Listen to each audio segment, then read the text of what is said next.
E hoje a gente recebe aqui no estúdio da UPF TV, também Rádio PF, o candidato a prefeito de Passo Fundo, Juliano Roso, do PCdoB, representando a coligação Passo Fundo no Coração.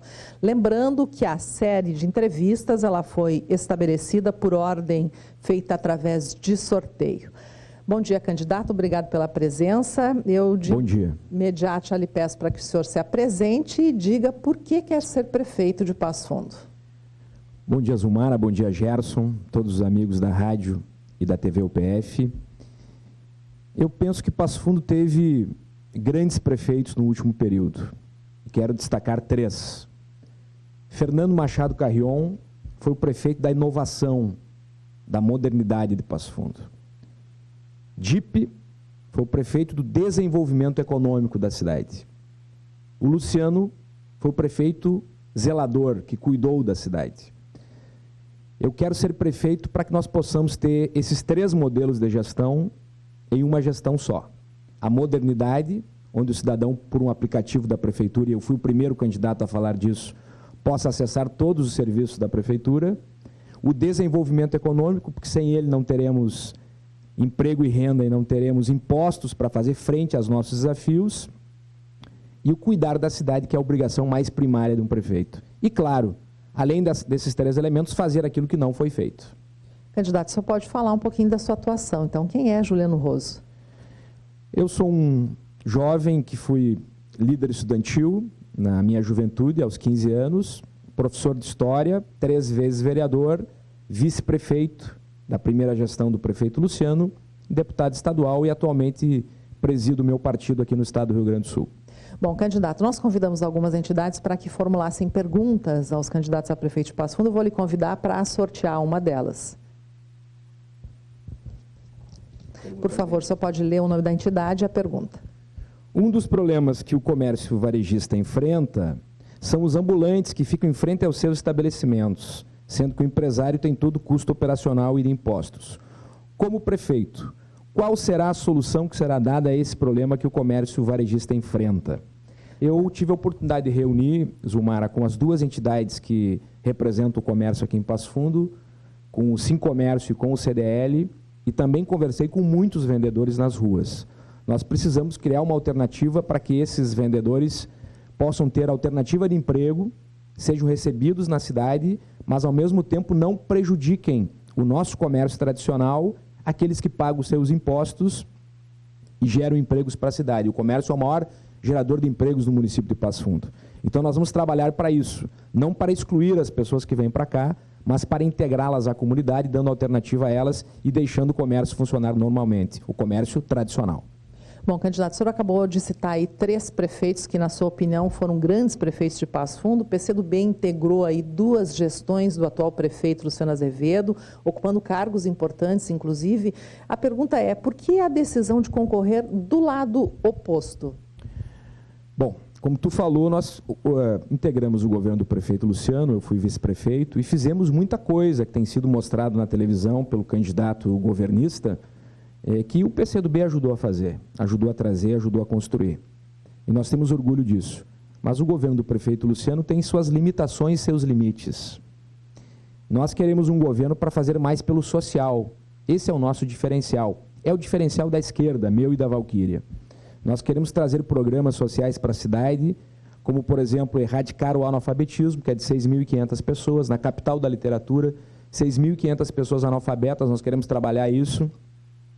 Nós queremos trazer um programa que é o principal programa social nosso, que é Viva Meu Bairro, para que o jovem na periferia, nos bairros mais vulneráveis, tenha acesso a programas culturais, esportivos, ambientais, educacionais, em parceria com a Universidade de Passo Fundo, com as instituições de ensino de Passo Fundo, para que ele possa ter alternativa ao crime, à violência, ao tráfico de drogas, e que o Estado, ou seja, a Prefeitura de Passo Fundo, chegue até ele. Então, esse é o nosso objetivo, reforçar a educação. É lamentável a postura da atual administração na questão educacional. Nós não temos até hoje uma programação de aulas e sequer um projeto e um programa para levar internet e computadores para os alunos. Esse é um objetivo nosso. O Fundeb de Passo Fundo vai crescer 11 milhões a partir do ano que vem. Nós queremos utilizar esse recurso para valorizar mais os professores e dotar toda a rede municipal, os alunos, de computadores e internet. Portanto, nós queremos fazer aquilo que não foi feito pelos governos anteriores. Aproveitando a sua fala sobre a educação, no próximo ano se prevê uma grande demanda de alunos da educação infantil, não é? Das escolas particulares e mesmo de outras estaduais para o município. Como equacionar demanda com falta de vagas? É importante reconhecer os que os prefeitos anteriores fizeram e o que eles não fizeram. O PDT ficou 8 anos no governo, não fez nenhuma escola de educação infantil. Nenhuma. O Luciano fez muitas, mas mesmo assim insuficientes. Nós vamos seguir aquilo que o prefeito Luciano vem fazendo, construir mais escolas e oferecer mais vagas. Esse é o nosso desafio, inclusive, Zumara, suprindo essas vagas que virão da educação privada, porque infelizmente muitas escolas perderão alunos para a rede pública. Candidato, a gente está passando um ano atípico, um ano de pandemia que certamente tende a se estender em função da não chegada de uma vacina. O que seria prioridade num eventual governo seu a partir da pandemia? O que seria prioridade destacar nesse momento?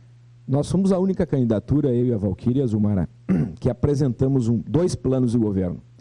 Um plano de governo para o futuro da cidade e um plano de governo emergencial para atender a demanda da pandemia, superar e vencer a pandemia. Nós imaginamos 3 ações básicas em relação a isso. A primeira delas, a construção de um centro de referência de atendimento às pessoas que tiveram algum tipo de sequela pela Covid, em todas as especialidades médicas. Após a superação da Covid, esse centro se tornará um centro de referência ao idoso, porque a população de Passo Fundo vem envelhecendo consideravelmente no último período. Nós estamos trabalhando, junto com o Dr. Luiz Arthur Rosa Filho, que foi secretário da Saúde por 5 anos aqui em Passo Fundo, um plano de vacinação para toda a população de Passo Fundo. Não é simples. Hoje a Prefeitura de Passo Fundo vacina 60 mil pessoas todo ano pela gripe H1N1. E essa vacinação dura 60 dias, ou seja, são 1.000 vacinas por dia. Nós teremos que vacinar a partir de janeiro, fevereiro ou março. Nós não sabemos exatamente quando teremos a vacina, mas nós vamos apostar nisso, independente de onde essa vacina vier, nós queremos ter ela aqui em Passo Fundo. Nós vamos ter que vacinar 120 mil pessoas em 12 dias. Então isso é uma multidão comparada à vacinação de hoje. A Prefeitura precisa preparar isso, precisa estruturar isso, e essa será a nossa prioridade.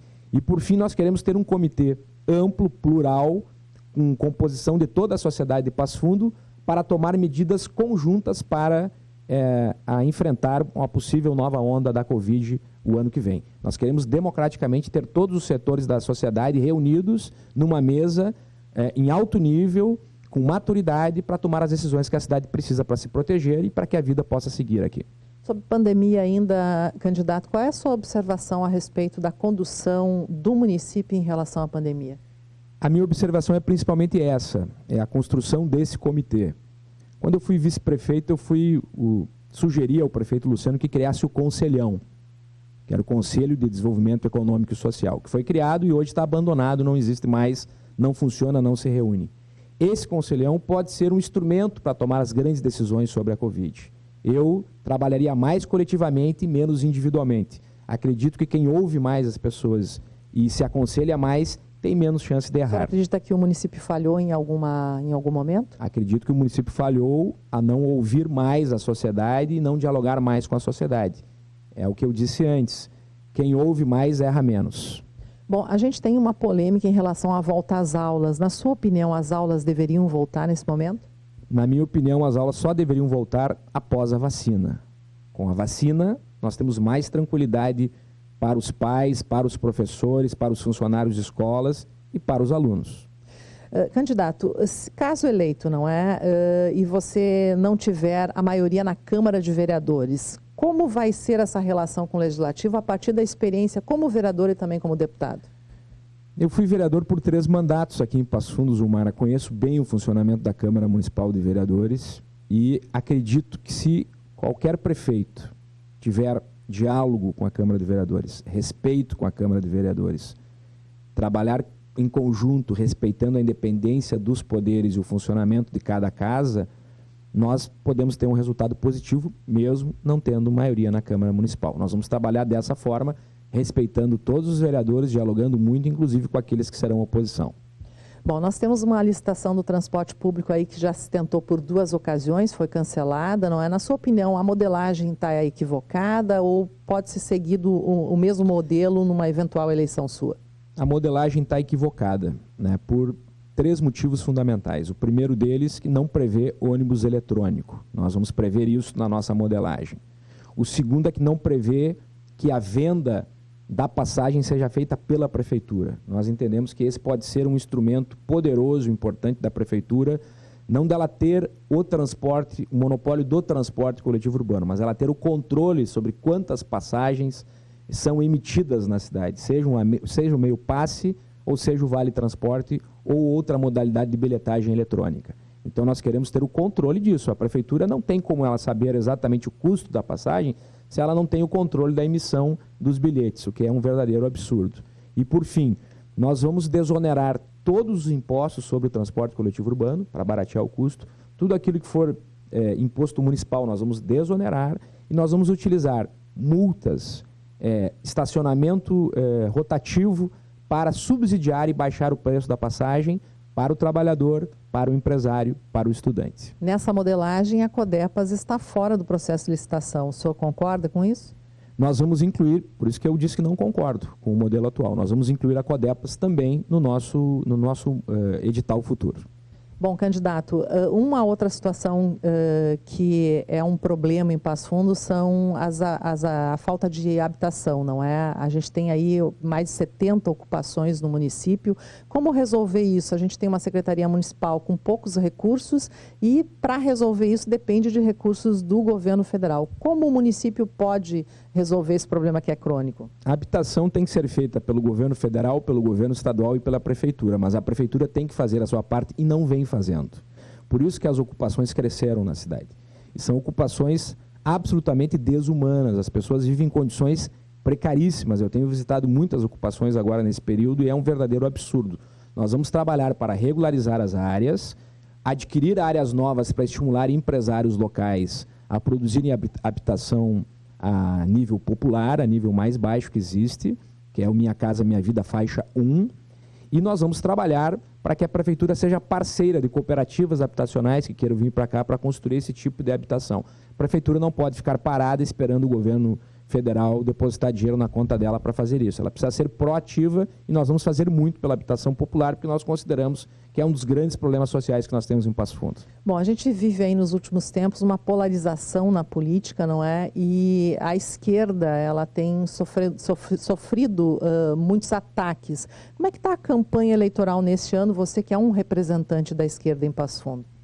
Ela está num nível muito melhor do que esteve no passado. As pessoas estão evoluindo, estão adquirindo consciência. Essa onda mais conservadora, ela vem sofrendo um revés mundial. Não é à toa que Joe Biden ganhou a eleição do Trump agora recentemente, né? O Trump foi derrotado, isso tem repercussão aqui no Brasil. O conservadorismo ele caiu muito, ele está em baixa e nós temos conseguido fazer, tanto eu quanto a Valquíria e a nossa coligação, uma campanha de altíssimo nível apresentando o que nós estamos apresentando aqui hoje para ti e para a sociedade de Passo Fundo, que são propostas, que é um plano de governo coerente, concreto, real, com a vida da cidade e não um plano de governo feito não se sabe onde. Em nível nacional, o PCdoB tenta articular a unificação da esquerda e você é um dos articuladores disso. Como é que está esse processo? Esse processo volta ativo após as eleições, né? Eu acredito que a esquerda deverá ganhar capitais importantes, com a Manuela liderando em Porto Alegre é um exemplo disso, né? A esquerda deve se reposicionar no cenário político nacional, mas ela deve ter humildade, né? A candidatura que ganhou o governo americano foi uma ampla aliança que foi feita para derrotar o conservadorismo de Trump. Eu acredito que esse é o modelo que nós devemos seguir aqui no Brasil, claro, guardada a nossa realidade e a nossa situação local aqui. Candidato, o senhor tem um tempinho aí para fazer suas considerações finais e dizer também por que os eleitores devem votar em Juliano Roso. Eu quero agradecer ao PF pela oportunidade. Nós temos um plano de governo coerente, enfrentar a pandemia, radicalizar no desenvolvimento econômico da cidade, trabalhar pela promoção do emprego e da renda, modernizar a prefeitura com o aplicativo, mas principalmente ter uma cidade mais humana. Esse é o nosso grande objetivo. Uma cidade com tolerância, uma cidade sem preconceito, uma cidade que combata a violência contra a mulher, que combata a LGBTfobia, que dê oportunidade para a juventude, que dê oportunidade para todos os trabalhadores de ter a sua casa. Esse é o nosso grande objetivo. Eu tenho trajetória, tenho experiência, acúmulo, capacidade e me sinto em plenas condições de poder dar o meu melhor para governar Passo Fundo. Tenho certeza absoluta que se nós formos eleitos no dia 15, nós estamos trabalhando para isso, e não confiemos nessas pesquisas, nós vamos poder trabalhar desde a primeira hora da manhã até a última hora da noite, durante 4 anos, para melhorar Passo Fundo e melhorar a vida dos nossos passofundenses. Muito obrigado, candidato Juliano Roso. E amanhã a gente recebe aqui no estúdio da UPF TV o candidato Celso Dalberto, do PSOL.